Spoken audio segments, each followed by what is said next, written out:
Hello students, welcome to my YouTube channel the commerce click. तो आज हम अपना करने जा रहे हैं पैटी कैश बुक का नया टॉपिक है जो ठीक है। पैटी कैश बुक क्या होता है बच्चों? हमारे बिजनेस में डेली में कुछ ऐसे एक्सपेंस होते हैं जो बहुत ही कम अमाउंट के होते हैं, ठीक है।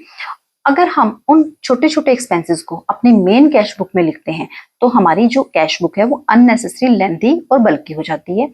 इसलिए क्या किया जाता है, बिजनेसेस के अंदर एक पैटी कैश बुक तैयार की जाती है उन छोटे छोटे एक्सपेंसेस के लिए।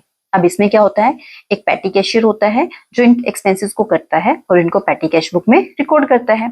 अब इसको कैसे खर्च किया जाता है, कैसे पैसे मिलते हैं? मेन कैशियर पैटी कैशियर को हर महीने की स्टार्टिंग में एक लमसम अमाउंट दे देता है, ठीक है।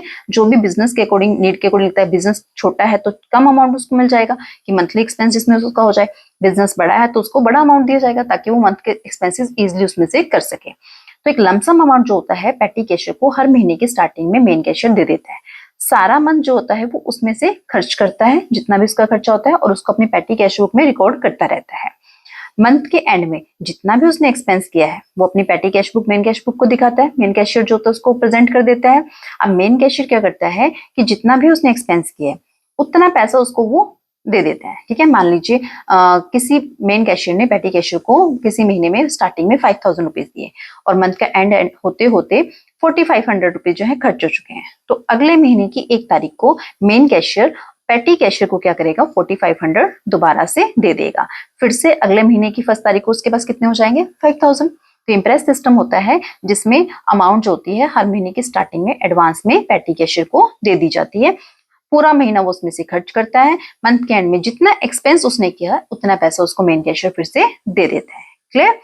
चलिए स्टार्ट करते हैं अपना practical question petty cash book का। Prepare petty cash book from the following transactions. The impressed amount is rupees 10,000. ये 10,000 कौन सा impressed amount है जो पैटी कैशियर को मेन कैशियर से मिलता है। खर्चे, ये डिफरेंट खर्चे हैं। जनवरी 1 को paid cartage, wages, bus fare, ये डिफरेंट टाइप्स के खर्चे हैं जो पैटी कैशियर ने किए हैं। तो चलिए समझते हैं इसको। प्रैक्टिकल क्वेश्चन, ये हमारा पैटी कैश बुक का फॉर्मेट है, ठीक है। ये थोड़ा सा डिफरेंट है बच्चों। पैटी कैश बुक एक्चुअल में हमने अभी तक जितनी कैश बुक की उसमें दोनों साइड होती थी, डेबिट और क्रेडिट, और सेम कॉलम होते थे। जितने कॉलम डेबिट साइड में उतने कॉलम क्रेडिट साइड में होते थे। बट यहाँ आपको लग रहा होगा कि ये मैम ने क्या बना दिया, इतनी सब चीजें। अब डेबिट में सबसे पहले देखिए क्या है, अमाउंट रिसीव्ड। जो हमें अमाउंट पैटी कैशियर को मेन कैशियर से मिलता है वो यहाँ लिखना होता है। कैश बुक का फोलियो यानी कि कैश बुक का पेज नंबर, ये मेन कैश बुक में कौन से पेज नंबर पर गया वो यहाँ पर अभी आपका ब्लैंक छूटेगा, इसमें कुछ नहीं लिखना आपने। डेट, जो डेट आपको पैसा कब मिला है तो यहाँ पर डेट आ जाएगी। जब खर्चे करोगे तो उसके लिए भी डेट आएगी, क्योंकि हम इसमें डेबिट के लिए, अमाउंट के लिए एक ही कॉलम बना रहे हैं, ठीक है। क्योंकि हमें पैसा सिर्फ एक ही बार मिलता है। पैटी कैशियर को पैटी कैश बुक जो बना रहा है उसे पैसा सिर्फ 1 तारीख को मिलता है, इसलिए हम यहाँ पर डेबिट और क्रेडिट, डेट और पर्टिकुलर्स का अलग अलग कॉलम नहीं बना रहे। हमने डेट और पर्टिकुलर्स का इकट्ठा ही कॉलम बनाया, यही डेबिट के लिए और यही हमारा क्रेडिट के लिए है। रीजन भी क्योंकि हमारे पास डेबिट में ज्यादा अमाउंट है ही नहीं, सिर्फ 1 तारीख को हमें पैसा मिलना होता है, वही हम एंट्री यहाँ के थ्रू डाल देंगे। क्रेडिट में वाउचर नंबर ब्लैंक छूटेगा भी आपका। टोटल पेमेंट जितने भी आपने किए, जैसे अभी ये क्वेश्चन आप देख रहे थे, इतने सारे खर्चे लिखे हुए हैं, ये सारे खर्चे हमने यहाँ लिखने हैं। उनकी जितनी जितनी पेमेंट है, टोटल पेमेंट हमने यहाँ लिखनी है। उसके बाद ये आपको देखो कुछ कॉलम दिख रहे होंगे, मैंने क्या क्या लिखे हुए हैं। पोस्टेज एंड कोरियर लिखा हुआ है, wages, conveyance, cartage, stationery, miscellaneous expenses, ठीक है। अब ये जो बच्चा कॉलम है, ये क्या होते हैं, हम जो खर्चे करते हैं, जो खर्चे हमारे रिपीटेटिव नेचर के होते हैं, यानी कि जो लगता है खर्चे बार बार हो रहे हैं, ठीक है। उन खर्चों के लिए क्या किया जाता है, अलग से कॉलम बना लिए जाते हैं। और कंपलसरी नहीं है बच्चों की जो मैंने बनाए हैं आप भी वही बनाइए, ठीक है। हम अपने क्वेश्चन को रीड करते हैं, उस क्वेश्चन में जो हमें लगता है कि जो खर्चे बार बार आ रहे हैं, ठीक है, यहाँ पर 3 से 4 कॉलम बना लेते हैं और एक लास्ट में हम बना लेते हैं मिसलेनियस, यानी कि जिसके लिए कोई हेड नहीं गया। अब इतने सारे एक्सपेंसेस हर एक के लिए तो हेड नहीं बना सकते, कुछ जो मेन हेड है हमने बना लिए। जो एक्सपेंस ऐसे हैं जिसका हेड है ही नहीं यहाँ पर, उनको हम कहाँ लिख देंगे, मिसलेनियस में। यानी कि हर खर्चा हमने 2 बार लिखना है, एक बार तो टोटल पेमेंट में आएगा, दूसरी बार उसके हेड में। अगर उसका कोई हेड है तो आ जाएगा हेड में, अगर उसका कोई हेड नहीं है यहाँ पर तो हमने उसको किस में लिख देना है, मिसलेनियस में। तो आप यहाँ पर 3 से 4, 4 से 5 जितने भी हैं बना सकते हो उतने बना लीजिए। मेन तो यही होते हैं, पोस्टेज करियर होता है, वेजेस होता है, कन्वेंस के खर्चे होते हैं, हमारे फेयर वगैरह हमें गिवन होता है, स्टेशनरी का खर्चा बिजनेस में बहुत होता है, ठीक है ना। और एक लास्ट में हम क्या बना लेते हैं, मिसलेनियस का बना लेते हैं। क्लियर है? तो जो खर्चा हमारा किसी भी हेड में नहीं गया, उसका कोई हेड है ही नहीं यहाँ पर, तो हमने इसको किस में बना लेना है, मिसलेनियस में बना लेना है। क्लियर हुए, कॉलम क्लियर हुए कि हमने कैसे बनाने हैं। अब बच्चों को सिर्फ ये डाउट रहता है कि यही वाले कंपलसरी है कि बनाने हैं, ऐसा नहीं है। आप अपने क्वेश्चन को रीड कीजिए, जो खर्चे आपको लग रहे हैं 2 to 3 टाइम्स या 4 टाइम्स हो रहे हैं, रिपीटेटिव नेचर के हैं, उनके कॉलम बना दीजिए और लास्ट में एक मिसलेनियस का बना लीजिए बस, कि जो किसी में नहीं गया वो मिसलेनियस में चला जाएगा। क्लियर। तो चलिए स्टार्ट करते हैं अपने। सबसे पहले तो हमें क्या मिलेगा, जो हमें इम्प्रेस्ड अमाउंट होता है, हमें गिवन होता है क्वेश्चन के अंदर कि हमें इतना पैसा मिला है, वो हमने यहाँ लिखना होता है। ठीक है, सबसे पहले हम अपनी डेट लिखते हैं। कौन सी डेट को मिलता है, मंथ की फर्स्ट डेट को वो मिलता है। क्वेश्चन में डेट गिवन हो या ना हो, हमेशा जो भी मंथ आपके पास क्वेश्चन में गिवन है उसकी फर्स्ट डेट को हमें क्या मिलेगा, पैसा मिलेगा। अब डेबिट साइड में क्या वर्ड यूज होता है बच्चों, टू यूज होता है, क्योंकि मैंने कहा ना कि पर्टिकुलर्स का कॉलम इकट्ठा है, हमारा जॉइंट है, डेबिट के लिए भी है, क्रेडिट के लिए भी है। पर जब हम पेमेंट के लिए लिखेंगे तो बाय वर्ड लिखेंगे, और जब हमें पैसा मिलना है तो हमने क्या लिखना है, टू वर्ड लिखना है। क्लियर। तो यहां लिखेंगे हम अपना टू कैश अकाउंट। ठीक है, अब अमाउंट इधर आएगा जितना हमें मिला है। कितना मिला है, 10,000 मिला है, तो ये 10,000 हमने यहां लिख दिया, क्योंकि एक ही एंट्री है बस रिसीविंग। अब इसके बाद तो पैसा रिसीव नहीं होगा, अब तो फरवरी 1 को मिलेगा जितना हमने खर्च किया होगा। ठीक है, तो ये हमारा अमाउंट आ चुका है जो हमने रिसीव किया है। अब हम क्या करेंगे, जो जो हमने खर्चे किया हमने वो लिखने हैं। जनवरी 1 डेट डालेंगे अपनी, जनवरी 1। ठीक है, अब खर्चे जब पेमेंट साइड में क्या वर्ड यूज होता है, बाय। अब सारे में क्या वर्ड यूज होगा बच्चों, बाय यूज करना है। क्लियर है, जब पैसा मिलना है पहली तारीख को तो टू वर्ड यूज करना है। अब जब पेमेंट करेंगे तो क्या लिखेंगे, बाय। जो भी खर्चे का नाम आपको गिवन है, बाय क्या आ जाएगा इसमें, कार्टेज है, तो क्या आ जाएगा, बाय कार्टेज अकाउंट। ठीक है, कितने की पे की है, 250 की। एक तो हमारा टोटल पेमेंट में आएगा 250। ठीक है, उसके बाद चेक कीजिए हमारा कार्टेज कहाँ है। ठीक है, ये दिस वन है, ये कार्टेज का कॉलम है, तो हम यहाँ क्या लिख देंगे, 250 रुपीज। क्लियर, ये एंट्री पोस्ट हो चुकी है। नेक्स्ट जनवरी 2 की, यहाँ डेट लिखेंगे अपनी, जनवरी 2, बाय वर्ड लिखेंगे। अकाउंट का नाम क्या है, वेजेस अकाउंट, बाय वेजेस। ठीक है, कितने की है, 700 की। एक बार तो हमारा टोटल में जाएगा 700, उसके बाद कॉलम देखिए बना हुआ है ना हमारा वेजेस का 700, तो इसमें आ जाएगा। आई थिंक इजी है, मुश्किल नहीं है बिल्कुल भी। नेक्स्ट जन 2 को क्या किया हमने, बस फेयर पे किया है, by word, by bus fare. कितने का पे किया है, 100 रुपीज का, 100 लिखिए। ठीक है, अब फेयर किस में आएंगे, जितने भी आपने कोई किराया दिया होगा। ठीक है, फेयर तो किस में आता है, कन्वेंस का खर्चा होता है। फेयर का मतलब होता है किराया देना। हमने बस का किराया दिया 100 रुपीज, तो वो किस में आ जाएगा, हमारा कन्वेंस में आ जाएगा, तो हम कन्वेंस में लिख देंगे 100 रुपीज। क्लियर।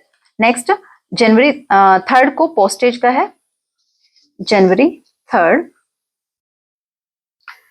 बाय पोस्टेज कितना है, 300 रुपीज था पोस्टेज का, 300 रुपीज, तो ये हम यहाँ लिखेंगे 300 रुपीज। और देखिए कॉलम हमने बना रखा है ना पोस्टेज का, ये इसमें आ जाएगा 300 रुपीज।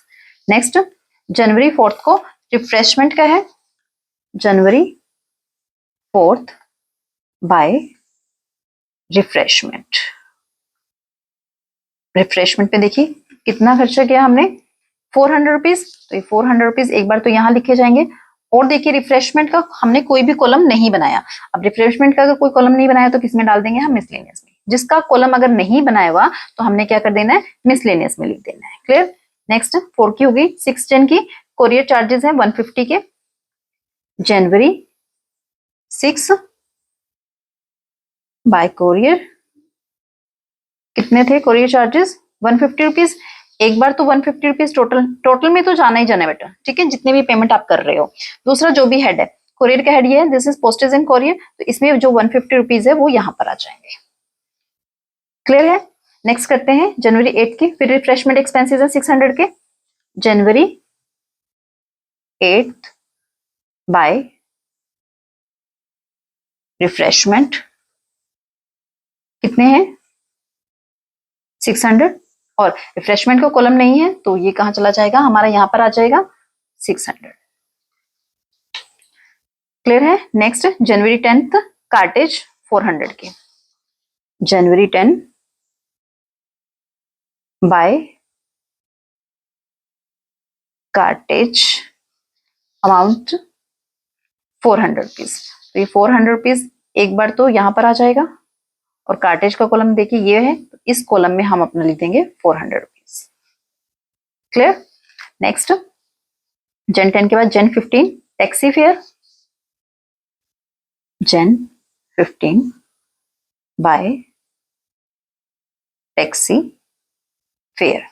ठीक है, कितना है 800 रुपीज, 800 रुपीज टैक्सी फेयर में। अब फेयर किस में बताए गए थे, किस में आते हैं, कन्वेंस में आते हैं, तो कन्वेंस के अंदर यहाँ पर भी एक बार लिख देंगे हम अपना 800 रुपीज। क्लियर है। नेक्स्ट 15 के बाद 18 को स्टेशनरी है, जनवरी 18 बाय स्टेशनरी। देखिए कितने अमाउंट की है स्टेशनरी, 700 रुपीज की। ये हम लिखेंगे 700 एक बार यहाँ, और एक बार कॉलम स्टेशनरी का ये है, तो इसमें लिख देंगे हम अपना 700 रुपीज। नेक्स्ट जनवरी 20 बस फेयर, जनवरी 20 by bus fare. Amount check करते हैं कितना है, 50 रुपीज, बस फेयर 50 रुपीज। और एक बार हमारा फेयर जितने भी है किस में जा रहे हैं, कन्वेंस में जा रहे हैं, तो एक बार कन्वेंस में आ जाएगा 50 रुपीज। ठीक है। नेक्स्ट 20 के बाद 22 वेजेस है 900 की, 22 बाय वेजेस। ठीक है, कितने की है वेजेस, 900 रुपीज की। एक बार हमारा यहाँ आ जाएगा 900, और एक बार हमारा वेजेस के कॉलम में आ जाएगा 900 रुपीज। ठीक है। उसके बाद 27 नेक्स्ट पेज पे करते हैं हम अपना, 22 तो हो गई है, 27 से करते हैं, जनवरी 27 बाय किस चीज का है, पोस्टेज टर्म से, तो बाय पोस्टेज। कितना अमाउंट है हमारा 1000 रुपीज का, तो हम टोटल पेमेंट में लिखेंगे 1000, और फिर पोस्टेज के अंदर आ जाएगा हमारा 1000। ठीक है। 27 के बाद जनवरी 29, जनवरी 29 बाय एक्सपेंस। देखिए किस नाम से किया है, 20 एंटरटेनमेंट एक्सपेंस है 800 के, एंटरटेनमेंट 800। एंटरटेनमेंट का हमने कोई भी कॉलम नहीं बनाया हुआ, तो ये 800 कहां चले जाएंगे, मिसलेनियस में। नेक्स्ट 31 के लॉन्ड्री एक्सपेंसेस, जनवरी 31 बाय लॉन्ड्री। ठीक है, कितने हैं 1100। अब लॉन्ड्री के भी हमने कोई कॉलम नहीं बनाया हुआ है, किसी भी कॉलम में नहीं जा सकता ये, तो लास्ट में क्या लिख देंगे हम, मिसलेनियस में लिख देंगे 1100। क्लियर है, आई थिंक इजी है। क्या करना है आपने, सिर्फ जो भी आपको एक्सपेंस दिए हुए थे हमने सारे लिखने हैं। ठीक है, डेट और बाय के साथ वो लिखने हैं, एक बार टोटल में जाने हैं सारे। उसके बाद जो हमने कॉलम बनाए हुए हैं वो तो उस कॉलम में चला जाएगा, और सपोज ऐसा कोई खर्चा जिसके लिए हमने कॉलम नहीं बनाया, तो हम क्या करेंगे, उसको लास्ट में मिसलेनियस में डाल देंगे। क्लियर है यहाँ तक। अब हमने क्या करना है बच्चों, टोटल करना है, टोटल पेमेंट्स निकालनी है। ठीक है, क्या करना है हमने, टोटल पेमेंट्स करनी है। जब हम जो हमने पिछले पेज पे भी किया है टोटल पेमेंट्स वाला, उन सबको करेंगे टोटलिंग। ठीक है, तो जब हम उन सबके साथ इन सबको ऐड कर लेंगे, तो ये हमारे पास आ जाएगा 8250 रुपीज। ठीक है, सभी कॉलम का करना है। इस कॉलम का जब हम करेंगे तो it will come 1450 rupees. Wages का जब हम करेंगे तो ये हमारे पास आएगा 1600। कन्वेंस का हमारे पास आएगा 950, कार्टेज का हमारे पास आएगा 650, स्टेशनरी हमारे पास थी 700 की, और मिसलेनियस हमारे पास हुआ था 2900। ठीक है, क्लियर हुआ बच्चों कैसे करना है। जो इसमें हमने लिखा था ये टोटल पेमेंट हमने जब सारी ऐड करी तो दिस कम। ठीक है, पोस्टेज में 300 150, ठीक है ना, और 1000, तो टोटल हो गया हमारा 1450। इस तरह वेजेस में जब हम करेंगे 700 900 तो 1600, कन्वेंस में जब हम करेंगे तो 950, इसमें हम कार्टेज करेंगे 650, टोटल स्टेशनरी 700 आ गया, और miscellaneous this one and this one जब हम इन सबको ऐड करेंगे तो दिस वन का। क्लियर है, तो हमने क्या करना है, टोटलिंग करनी है। अपने जितने भी हमने कॉलम बनाए थे सबका हमने टोटल कर देना है। अब हमें बैलेंस निकालना है। बैलेंस आपको पता है कैसे निकालते हैं, डबल कॉलम में भी हमने निकाला है। हम अपनी रिसिप्ट और पेमेंट साइड में देखते हैं कौन सी साइड ज्यादा है। रिसिप्ट साइड हमने बनाई थी ना, कितना मिला था हमें रिसिप्ट साइड में, दिस वन इज कितना था 10,000, हमें इस साइड है 10,000, और इस साइड हमारा कितना आया 8250 रुपीज। ठीक है, तो टोटलिंग करते हैं, बैलेंस लिख लेते हैं यहाँ पे। By balance carry down month की लास्ट डेट को आता है, मंथ है हमारा पास जनवरी 31 होगा, इसमें लिखेंगे by balance carry down total 10,000 10,000 में से हम ये माइनस करेंगे तो it will come 1,750 rupees. Clear है? ये बैलेंस कैरी डाउन हो गया। अब आपको पता है बैलेंस ब्रो डाउन भी करते हैं अगले महीने की फर्स्ट डेट को, February 1 को ब्रो डाउन करेंगे। जब बाय में अगर कैरी डाउन होता है तो ब्रो डाउन किधर जाता है? 2 में जाता है, तो 2 में जाएगा ये balance bro down, opposite side जाता है। अगर क्रेडिट में होता है तो ब्रो डाउन किधर जाता है? डेबिट में जाता है। तो 1750 इस साइड आएगा आपका जो बैलेंस कैरी डाउन आपने किया है। और अगले महीने की 1 तारीख को आपको मेन कैशियर से कैश मिलेगा। ठीक है? कितना कैश मिलेगा? जितना आपने खर्च किया है। 8250 खर्च किया है तो 8250 आपको अगले महीने की 1 तारीख को कैश मिल जाएगा। क्लियर है? बैलेंसिंग आ गई। ऊपर का तो बहुत इजी है, वो तो आई थिंक आपको क्लियर हो गया होगा। सबसे पहले हमने क्या करना होता है, इम्प्रेस सिस्टम में कैश मिलती है, ठीक है, तो फर्स्ट डेट को टू कैश लिख के अमाउंट लिख दीजिए। उसके बाद जितने भी आपको खर्चे दिए हुए हैं सभी एक बार टोटल में, उसके बाद आपने जितने भी कॉलम बनाए हैं, आप इसको 4 भी बना सकते हैं, आप इसको 3 और एक मिसलेनियस का, यानी कि मिनिमम 4 तो बनाना, 3 कॉलम इसके अलग अलग एनालिसिस पेमेंट्स के और एक मिसलेनियस का, 4 बना सकते हो या 5 भी बना सकते हो। क्लियर है बच्चों? उसके बाद जो जिसके लिए आपने कॉलम बनाया है वो उसमें जाएगा, ठीक है। अगर किसी के लिए कॉलम नहीं बना तो मिसलेनियस में। लास्ट में क्या करना है, सबका टोटल करना है पेमेंट साइड का। क्लियर? यहां तक तो हो गया आपके पास। उसके बाद आपने बैलेंस कैरी डाउन लिख देना है। अब बैलेंस कैरी डाउन कैसे होगा, इम्प्रेस सिस्टम की साइड से आपने देखना कितना आपको टोटल मिला था, उसमें से अपने खर्चे लेस करना, तो ये आपके पास बैलेंस कैरी डाउन हो गया। अब अगले महीने की 1 तारीख को आ जाओ। अगर बाय में है बैलेंस कैरी डाउन तो ब्रो डाउन कहां जाता है? 2 में जाता है, तो 2 बैलेंस ब्रो डाउन, और जब भी 2 लिखते हैं तो अमाउंट इस साइड आता है, ठीक है। बाय लिखते हैं तो इस साइड अमाउंट आता है, 2 लिखते हैं तो इस साइड आता है। अब ये 1750 जो है बैलेंस ब्रो डाउन आ गया। अब 1 तारीख को अगले महीने के हमें कैश भी मिलेगा, इम्प्रेस सिस्टम है क्योंकि कितना मिलेगा, जितना आपने ये खर्च किया है टोटल ये आपको मिल जाएगा, ताकि अगले महीने की स्टार्टिंग में फिर आपके पास उतना ही पैसा हो जाएगा जितना आपके पास लास्ट मंथ में था। क्लियर है? तो ये आपकी पैटी कैश बुक थी, जिसमें आपको समझाया गया कि हम क्या करते हैं, छोटे छोटे जो हमारे खर्चे होते हैं उसके लिए हम अलग से बुक प्रिपेयर करते हैं। क्लियर? आई होप आपको ये कंसेप्ट क्लियर हो गया होगा, अच्छे से समझ आ गया होगा कि कैसे हमने पैटी कैश बुक बनानी है। तो चलो मिलते हैं अपनी नेक्स्ट वीडियो में। Thank you so much.